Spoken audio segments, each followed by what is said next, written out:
es de justicia.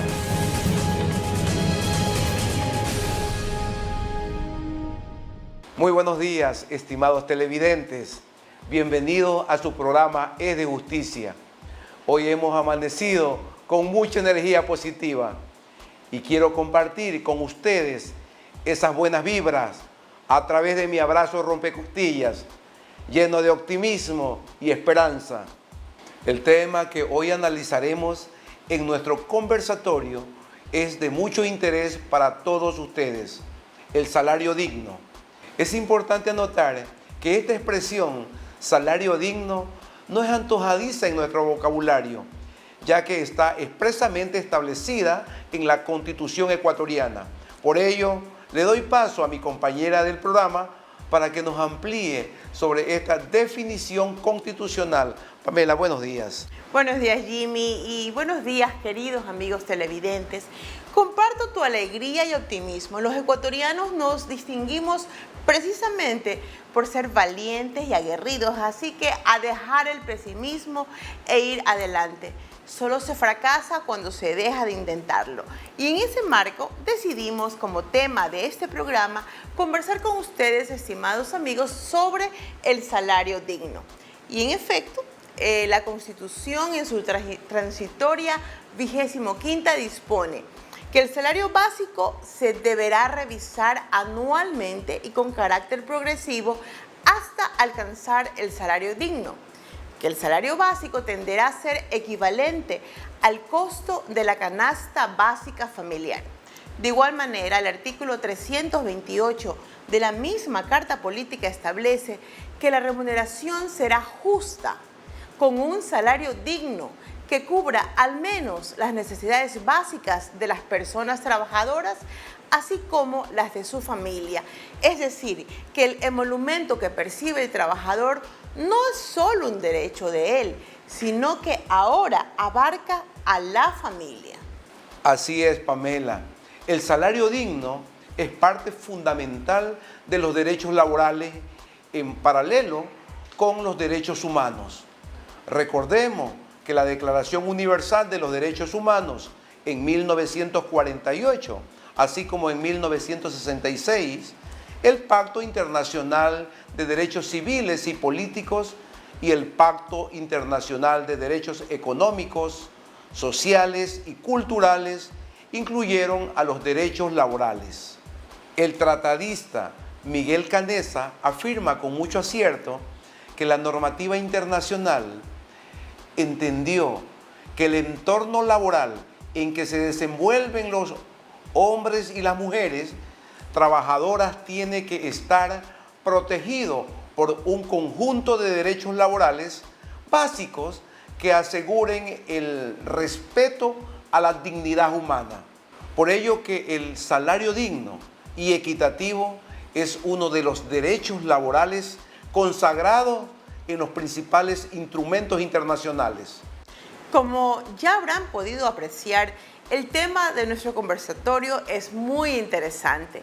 Conoceremos la definición de salario digno, los rubros que lo componen, cuáles son las sanciones y las responsabilidades de los empleadores frente al pago del salario digno de sus trabajadores y muchas otras novedades. Ya regresamos. Al regresar, Que se debe entender por salario digno mensual el que cubra al menos las necesidades básicas de las personas trabajadoras. es de justicia. Estamos de regreso con ustedes para iniciar el diálogo sobre el salario digno en el Ecuador. Ya Pamela nos señaló lo que la Constitución establece como salario digno. De igual manera, el artículo 8 del Código Orgánico de la Producción, Comercio e Inversiones establece que se debe entender por salario digno mensual el que cubra al menos las necesidades básicas de las personas trabajadoras, así como de su familia, y corresponde al costo de la canasta básica familiar dividido para el número de perceptores del hogar. El costo de la canasta básica familiar y el número de perceptores del hogar serán determinados por el organismo rector de las estadísticas y censos nacionales oficiales del país, de manera anual, lo cual servirá de base para la determinación del salario digno establecido por el Ministerio del Trabajo. En el sector privado, los sueldos y salarios se estipularán libremente, pero en ningún caso podrán ser inferior a los mínimos establecidos por la correspondiente comisión sectorial o al mínimo del trabajador en general. Pamela, resulta también importante compartir con nuestros televidentes de dónde surge esta expresión salarios dignos. Así es, Jimmy. Resulta interesante mencionar que la expresión salario digno se usó por primera vez en el siglo XIX, argumentado por muchos académicos y activistas laborales que sostenían que la ampliación del mercado laboral también comportaba la obligación de los empleadores de pagar a los empleados un salario lo suficientemente alto como para que pudieran mantenerse a sí mismo y a su familia. Pero Jimmy, ¿cuáles son los rubros que componen el salario digno? Con gusto los explico los rubros que lo componen. Pero primero, la base legal. El artículo 9 del Código de la Producción establece que única y exclusivamente para fines de cálculo, para determinar si un trabajador recibe el salario digno mensual, se deben sumar los siguientes componentes: el sueldo o salario mensual, 13ª remuneración dividida para 12, cuyo periodo de cálculo y pago estará de acuerdo a lo establecido en el artículo 111 del Código del Trabajo. La 14ª remuneración dividida para 12, cuyo periodo de cálculo y pago estará acorde a lo señalado en el artículo 113 del Código del Trabajo. Las comisiones variables que pague el empleador a los trabajadores que obedezcan a prácticas mercantiles legítimas y usuales. El monto de la participación del trabajador en utilidades de la empresa de conformidad con la ley, dividida para 12.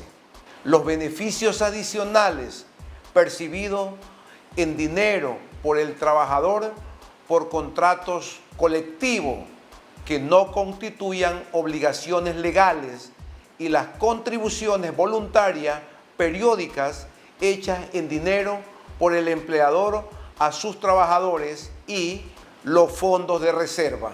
Y en el caso de que el trabajador haya laborado por un periodo menor a un año, el cálculo será proporcional al tiempo de trabajo. Ahora, Jimmy, creo importante que definamos lo que es salario básico para que no se crea que es sinónimo salario básico a salario digno. Se entiende por salario básico la retribución económica mínima que debe recibir una persona por su trabajo de parte de su empleador, el cual forma parte de la remuneración y no incluye aquellos ingresos en dinero, especie o en servicio que perciba por razón de trabajos extraordinarios y suplementarios, comisiones, participación en beneficios, los fondos de reserva, el porcentaje legal de utilidades, los viáticos o subsidios ocasionales, las remuneraciones adicionales, ni ninguna otra retribución que tenga carácter normal o convencional, y todos aquellos que determine la ley. El monto del salario básico será determinado por el Consejo Nacional de Salarios CONADES o por el Ministerio de Trabajo en caso de no existir acuerdo en el referido consejo. La revisión anual del salario básico se realizará con carácter progresivo hasta alcanzar el salario digno de acuerdo con lo dispuesto en la Constitución de la República. De hecho, el Ministerio del Trabajo emitió un acuerdo ministerial en el que se establece el procedimiento para el cálculo, pago y control de cumplimiento de la compensación económica para el salario digno. Y tanto la definición de salario digno como de salario básico unificado, conocido por las siglas SBU, nos ha permitido establecer las diferencias entre el uno y el otro. El salario digno pretende equilibrar la relación capital-trabajo, y aquellos empleadores que no hubieran pagado a todos sus trabajadores un monto igual o superior al salario digno mensual tienen la obligación de calcular una compensación económica adicional que será pagada como aporte para alcanzar el salario digno. Este beneficio es únicamente a favor de aquellos trabajadores que durante el año hubieran recibido un salario inferior al señalado anteriormente. La compensación económica será obligatoria para aquellos empleadores que sean sociedades o personas naturales obligadas a llevar contabilidad, que al final del periodo fiscal tuvieran utilidades del ejercicio y los que en el ejercicio fiscal hayan pagado un anticipo del impuesto a la renta inferior a la utilidad.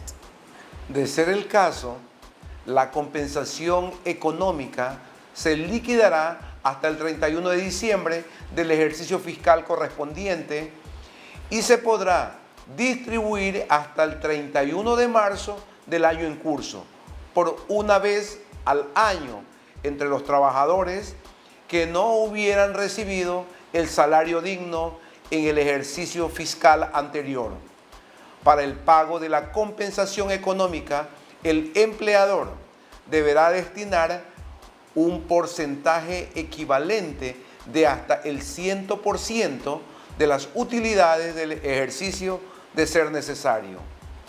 En caso de que el valor descrito anteriormente no cubra la totalidad del salario digno de todos los trabajadores con derecho a la compensación económica, esta se deberá repartir entre dichos trabajadores de manera proporcional.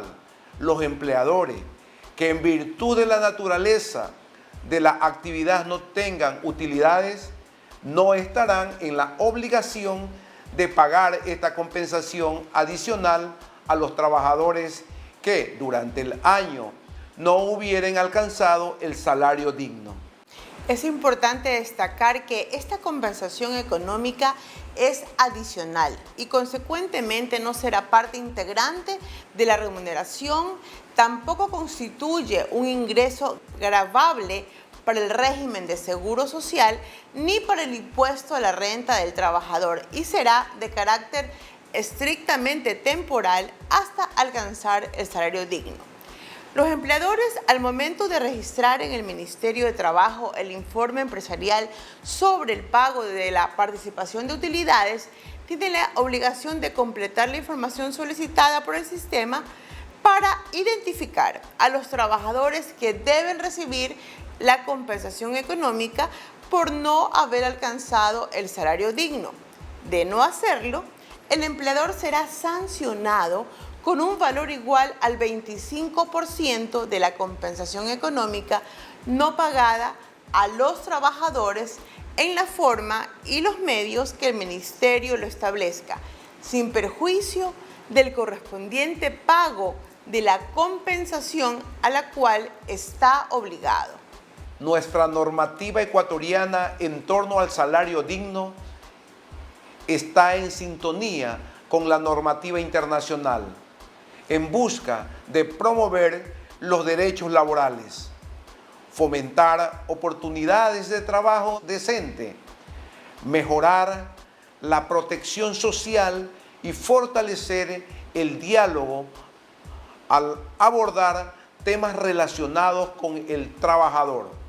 Podemos citar unos cuantos convenios que han afianzado los derechos laborales en el ámbito internacional. En 1921 se expidieron dos importantes convenios, el de descanso semanal y el de indemnización por accidentes de trabajo. En 1930 el convenio sobre el trabajo forzoso y en 1951 el convenio sobre la igualdad de remuneración, por citar algunos. Ciertos empresarios han afirmado que la práctica en el pago del salario digno ha debilitado la productividad de sus empresas, disminuyendo sus ganancias y generando desempleo. Otro sector de empresarios han acogido esta normativa ya que reconocen que es un mecanismo para salir de la pobreza y de generar mayor equidad entre los asalariados. A noviembre de 2016, la canasta básica familiar se ubicó en 692,50 centavos. Lo cierto es que en el Foro Económico Mundial se evidenció que Ecuador es uno de los países que más redujo la desigualdad en América Latina entre el 2007 y el 2013. Y respecto a la diferencia de nivel de salarios entre hombres y mujeres, ocupa el tercer puesto en el ranking de América Latina. Ya regresamos, luego del corte, con más información de interés de todos los ciudadanos. Al regresar, Usted debió al cuarto día interponer el visto bueno. es de justicia.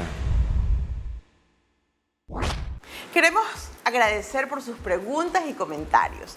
Ya está Jimmy listo para contestar sus inquietudes que nos han hecho llegar a nuestro correo electrónico info@esdejusticia.net o por las redes sociales de Jimmy y del programa.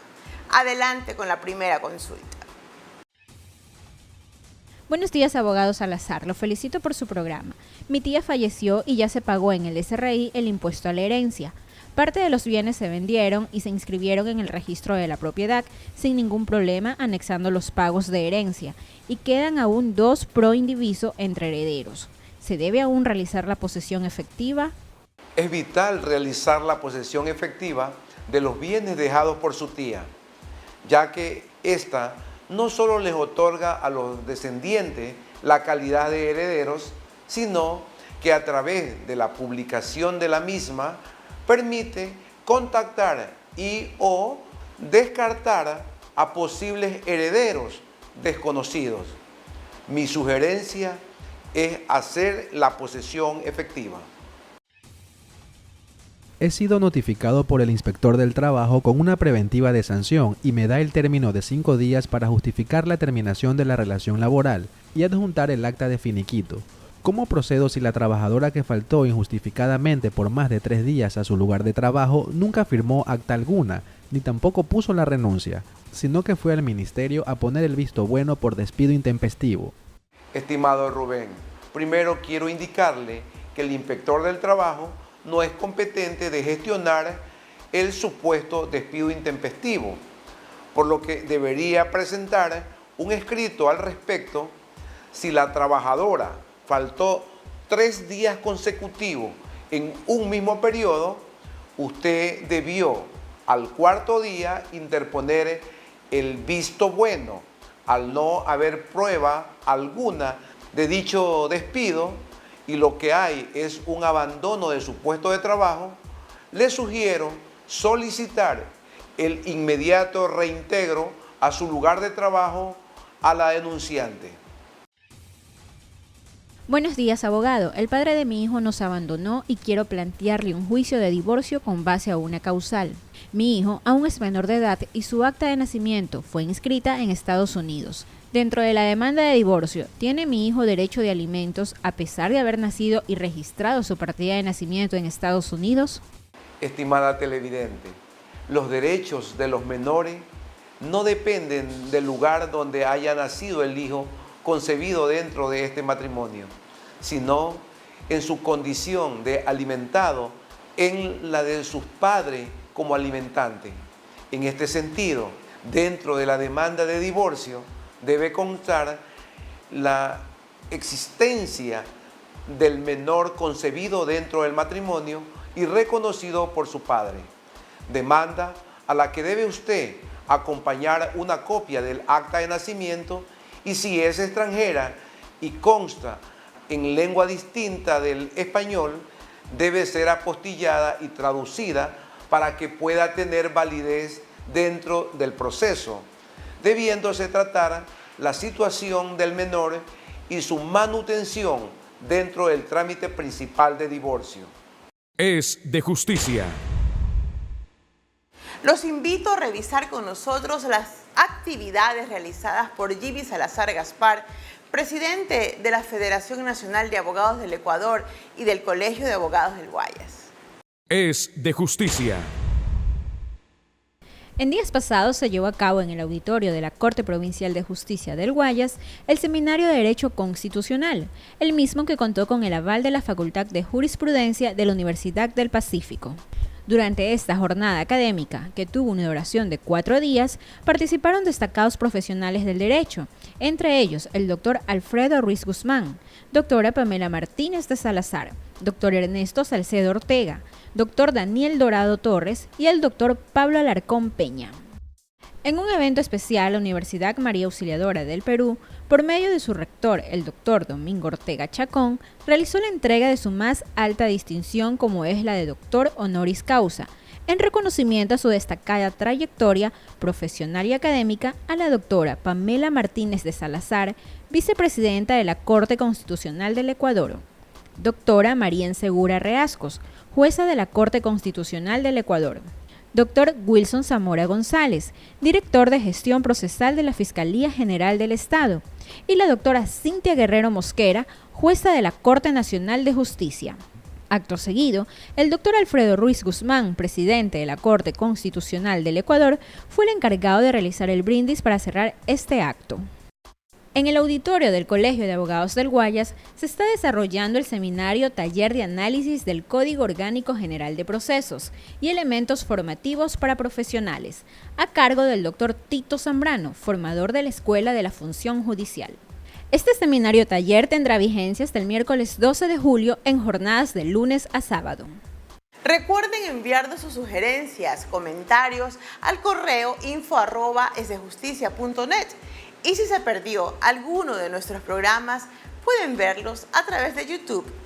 Y para nuestros amigos radioescuchas, queremos poner en su conocimiento que el programa Es de Justicia es retransmitido todos los martes a las 7:30 de la mañana a través de las radios Super K800, Radio La Prensa Sport 100.1 FM, Radio Revolución 770 AM y Radio Carrusel 660 AM.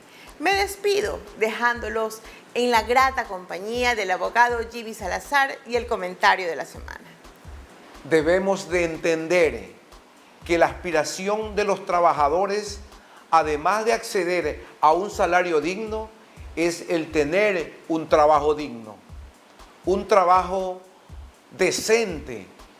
Ya hemos avanzado bastante en establecer con rango constitucional al salario digno.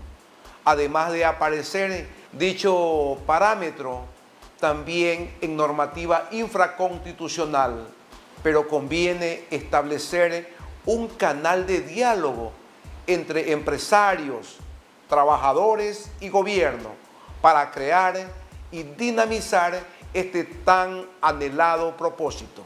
El diálogo es una herramienta imprescindible en todo entorno social, más aún en lo laboral. Mientras más se involucre al trabajador, la empresa ganará en producción. El famoso clima laboral depende mayormente de un trabajador bien pagado y bien motivado. Por constitución, el salario debe fijarse con carácter progresivo hasta alcanzar el salario digno como mecanismo de justicia social y laboral, en el marco de la igualdad y procurando eliminar la pobreza extrema entre los ecuatorianos. Los dejo con la frase de la semana: la paz no es solo ausencia de guerra, la paz es sobre todo presencia de justicia, salud, educación, seguridad social, salarios dignos y necesidades básicas satisfechas Que sigan pasando un excelente día domingo.